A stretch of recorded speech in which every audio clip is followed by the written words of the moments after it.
You guys, what's up? So back on talking about Atlanta Falcons, Week 14 in the NFL this week.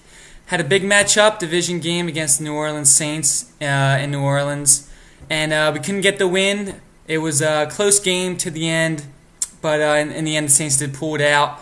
Matt Ryan had an interception early on in the game, which proved to be costly. They got a touchdown off of that, and eventually they got the game, and it was basically because of that interception.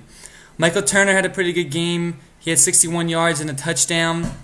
But Pierre Thomas, he's been doing pretty good for the Saints the last couple of weeks. He had over 100 yards rushing and a touchdown.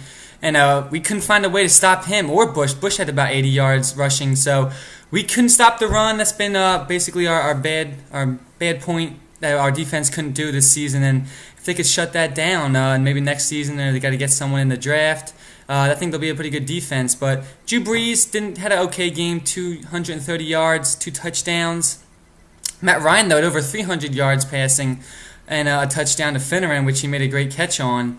But that was basically, I don't know, Matt Ryan did pretty good. He found Roddy White 10 times for 164 yards. Roddy White had a pretty good game as well. Everyone did pretty good, but the big play, I think that another play that lost the game was after we scored in the fourth quarter, went up by 3 points, we were kicking the ball off, and Pierre Thomas returned it for 88 yards, and that just gave them all the momentum, and eventually they scored on that, and that was the game-winning touchdown. So special teams couldn't come through at a time when we needed them to. Hopefully we can work on that, because we've got Tampa Bay this week, and that's not going to be any easier, but at least we're home, so that's it. Good. Hopefully our defense can tune it up a little bit, because Tampa Bay's got a good offense.